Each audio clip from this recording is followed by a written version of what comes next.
Fala pessoal, vocês estão no canal Sávio Explica e hoje é dia de vídeo extra para vocês. Primeiro vamos explicar o motivo de estar fazendo esse vídeo. Normalmente eu estou fazendo por enquanto pelo menos um vídeo por semana, sempre aos fins de semana.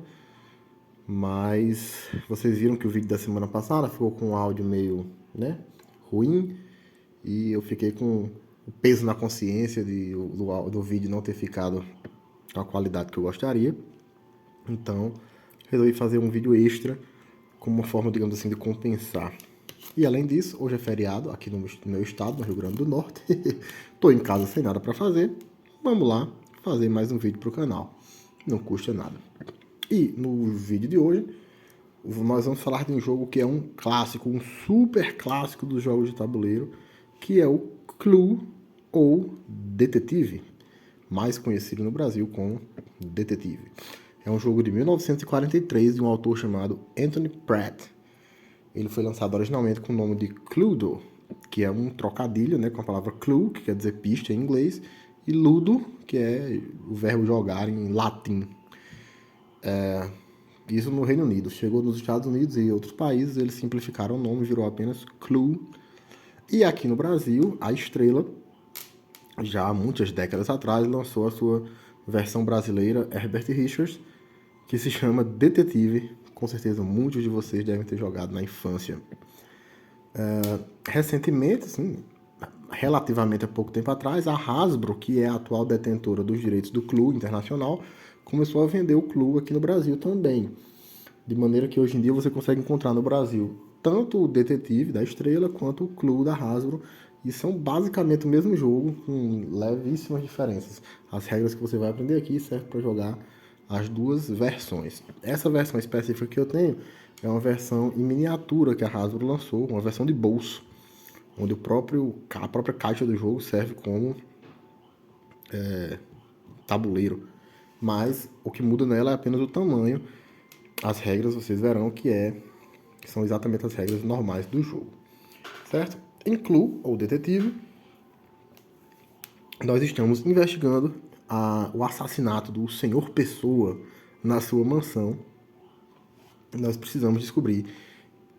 Haviam 6 convidados na festa, o Senhor Pessoa apareceu morto. Nós temos que descobrir qual dos 6 convidados cometeu o crime, qual foi a arma utilizada e em que cômodo ocorreu o crime, certo?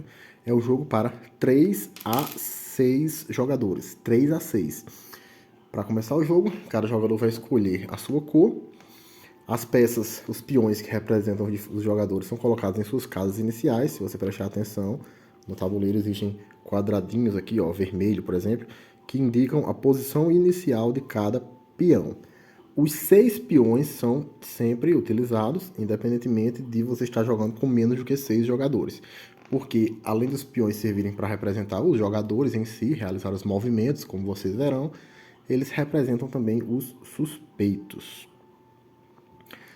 Bem, para começo de conversa, escolhe-se um jogador inicial pelo método que você achar conveniente. Como é um jogo que usa dados, a forma mais óbvia é jogando os dados, vendo quem tira o número maior. Esse jogador vai pegar as cartas separadas por tipo. Veja que existem 6 cartas. É que essas cartas são tão miudinhas, coitado, por causa que eu estou nessa minha versão de bolso, Mas na versão normal são cartas de um tamanho decente. 6 cartas que representam os convidados, / suspeitos. 6 cartas que representam as armas. E 8 cartas, se eu não estou fazendo a conta errada, 4, 5, 6, 7, 8, 9. 9 cartas que representam os cômodos. O jogador então vai pegar as 3 pilhas separadamente, embaralhar e escolher uma carta aleatória de cada pilha e colocá-la aqui no centro do tabuleiro, que representa a casa da piscina do Senhor Pessoa. Ou carta, deixa eu pegar. Bem, essas cartas então, essas 3 cartas que estão sendo separadas no início da partida, representarão a resposta certa do mistério que nós estamos querendo desvendar. A arma, o culpado e o cômodo. Eu sempre achei meio estranho não saber em que cômodo que o senhor morreu, Sei lá, será que acharam um corpo no jardim? Porque geralmente ele vai ter morrido no cômodo onde o corpo se encontra, Mas tudo bem. Então, vamos pra frente. Depois de tirar uma carta de cada tipo para formar a resposta certa do mistério, todas as cartas restantes vão ser embaralhadas. Não façam isso.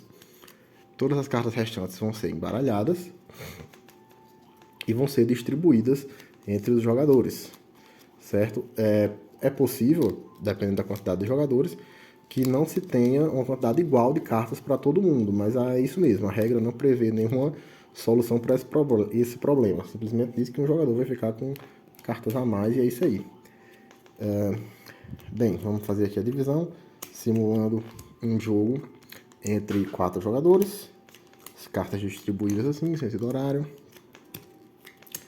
E cada jogador, na sua vez de jogar, vai lançar os dados, mover o peão e, em seguida, realizar um palpite e ou uma acusação. Vocês verão isso com detalhes a seguir.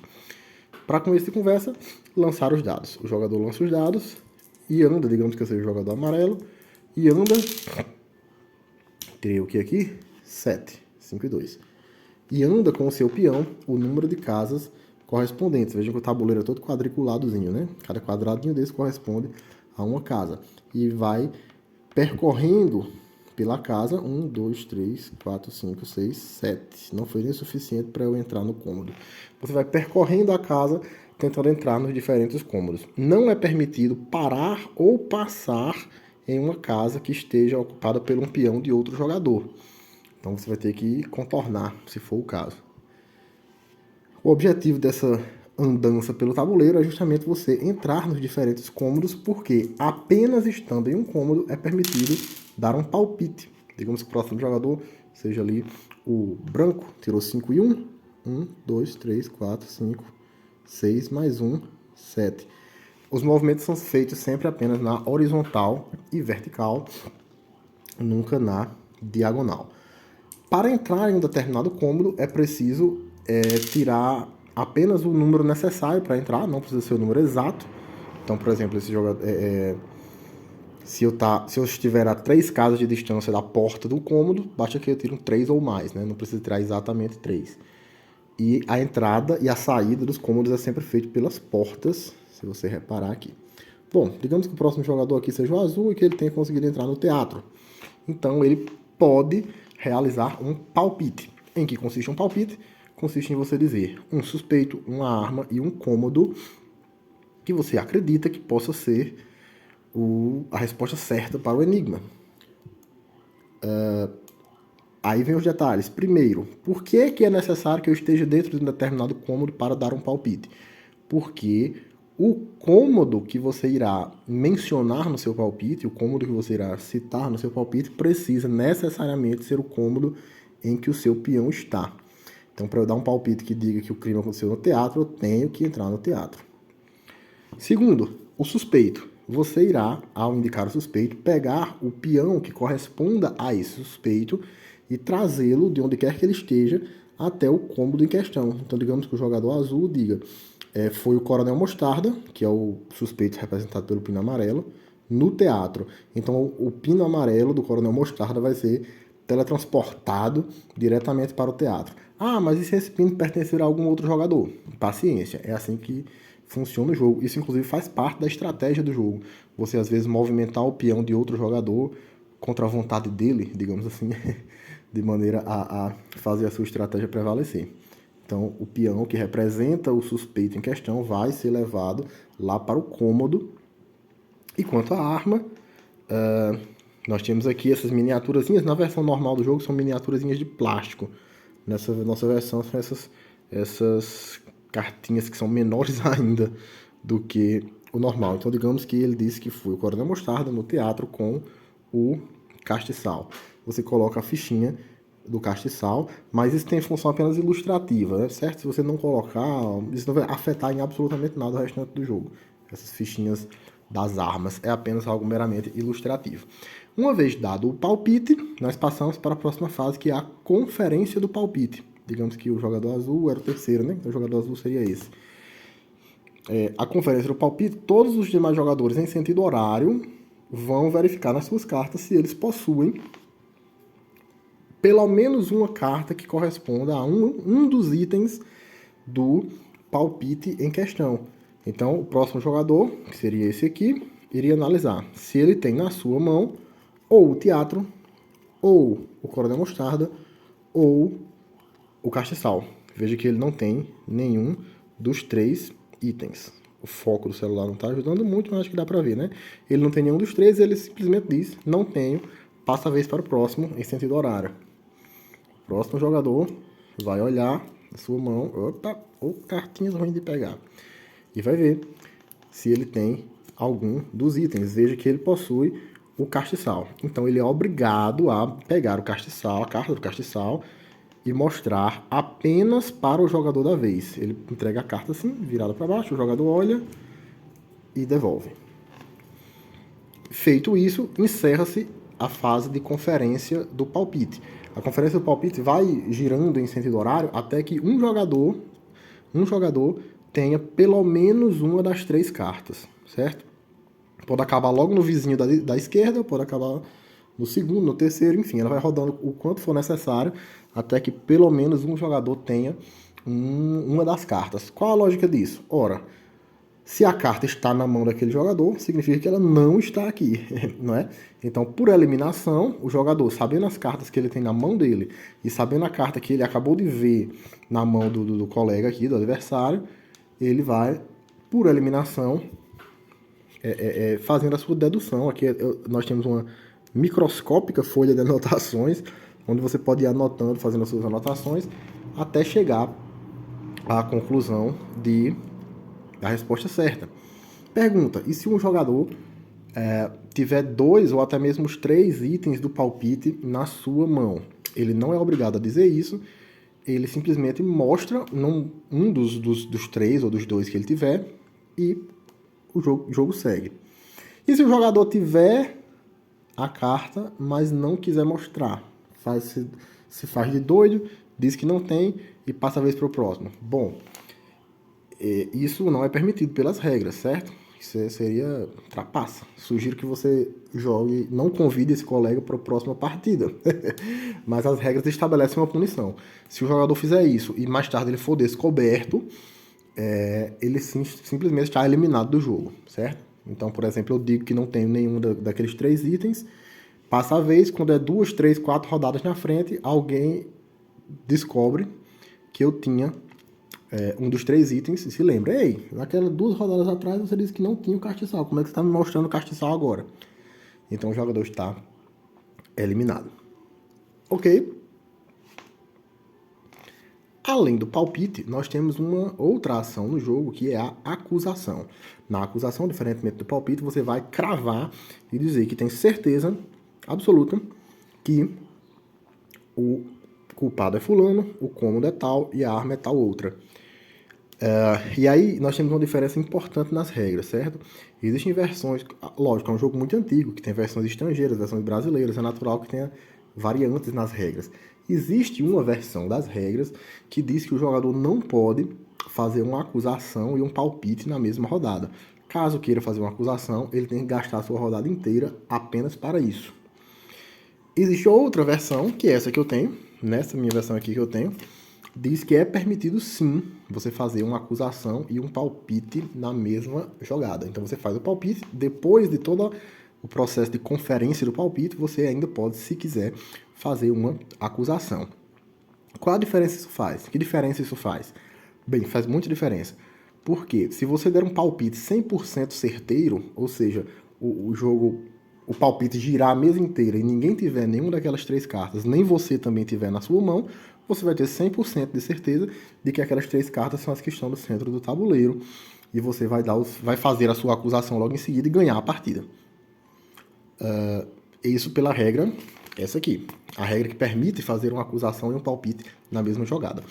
Caso você esteja jogando com a outra regra, né, que diz que para fazer uma acusação você tem que gastar a sua rodada inteira apenas nisso, sua rodada vai se resumir apenas a fazer a acusação, aí a coisa muda de figura. Porque se você der um palpite 100% certeiro, você não vai poder fazer a acusação no mesmo turno, e o próximo jogador, seu vizinho da esquerda, a não ser que ele seja muito desinteligente, é quem vai fazer uma acusação e ganhar a partida. Então, se você estiver usando essa regra, onde não é permitido fazer uma acusação e um palpite na mesma rodada, você precisa tomar um certo cuidado para não dar um palpite 100% certeiro. Se você tem suspeita de que aquele palpite realmente é 100% certeiro, você tem que, de propósito, mudar um dos itens de palpite para evitar que isso aconteça. Ok? Bem, e como funciona a acusação? Para fazer uma acusação, você não precisa estar em nenhum cômodo específico, você não precisa nem jogar os dados se não quiser, você pode até abrir mão de fazer o movimento dos dados, você pode estar no meio de um corredor, enfim. Não precisa estar em nenhum cômodo específico, nem precisa mover o peão de ninguém para lugar nenhum, você simplesmente diz o suspeito, a arma e o cômodo, anuncia que está fazendo a acusação, pega as 3 cartas do centro da mesa, confere se a sua acusação foi correta. Se ela estiver correta, você mostra as cartas para os demais jogadores e ganha o jogo. Simplesmente ganhou a partida. Caso a sua acusação esteja errada, se você tiver errado pelo menos um dos 3 itens, você não precisa dizer quantos ou quais itens você errou. Aliás, você não deve dizer quantos ou quais itens você errou. Você simplesmente diz, eu errei, coloca as cartas de volta no lugar e o jogo segue e você está eliminado, evidentemente. Afinal de contas, você já viu a resposta certa, não tem lógica você continuar jogando. Aliás, você continua jogando apenas para conferir os palpites dos outros jogadores, se for o caso, mas não vai mais jogar os dados, não vai mais mover o seu peão. Bem, só mais uns últimos detalhes são...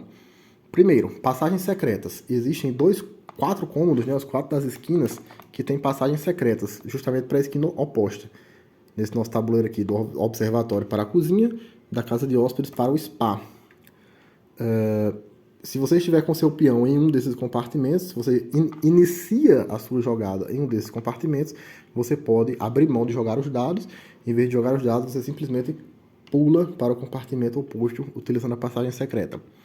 Segundo detalhe, se você não é permitido dar 2 palpites seguidos no mesmo cômodo. Então, se você estiver aqui, por exemplo, no hall e deu um palpite aqui no hall, na próxima jogada, o seu peão vai iniciar aqui, evidentemente, e você tem que sair do hall e entrar em outro cômodo para dar um palpite em outro lugar. Você não pode permanecer lá e não pode também entrar e sair. Por exemplo, você tirou 2 no dado, fazer 1, 2. Não é permitido. Você tem que realmente sair do cômodo e ir para outro, dar um palpite em outro lugar, para só depois, se for o caso, voltar para o cômodo de origem. Mas existe uma exceçãozinha, um detalhezinho, que é o seguinte: se você inicia a sua jogada num determinado cômodo, porque você entrou lá por sua própria vontade, digamos assim, por suas próprias pernas na rodada anterior, então isso se aplica a você. Você tem que sair do cômodo, dar um palpite em outro lugar, para depois, se for o caso, voltar para aquele cômodo.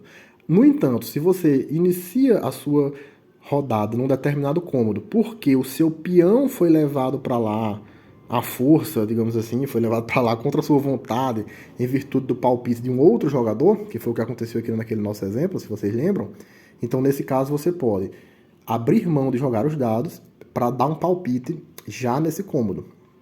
Você simplesmente não joga os dados, não anda, já aproveita a viagem, aproveita que você já está lá no cômodo e dá um palpite lá mesmo. Na próxima rodada, aí sim você vai ser obrigado a sair. Só mais um detalhe, caso não tenha ficado claro, é permitido sim você dar um palpite onde você mesmo seja palpite ou acusação, né? Onde você mesmo seja o culpado, certo? Então, se você é o branco, o peão branco representa a personagem Dona Branca, você pode sim perfeitamente fazer uma acusação onde a Dona Branca seja culpada. E aí é óbvio, você não vai precisar trazer peão de lugar nenhum para lugar nenhum, porque o peão já vai estar lá dentro do cômodo em questão, de uma forma ou de outra. Então é isso. Esse foi o nosso jogo da semana. Aliás, jogo extra, né? Vídeo extra. Clue ou Detetive. Joguem Clue, joguem Detetive. Se gostou do vídeo, deixe sua curtida, se inscreva no canal, ative as notificações e até o próximo jogo.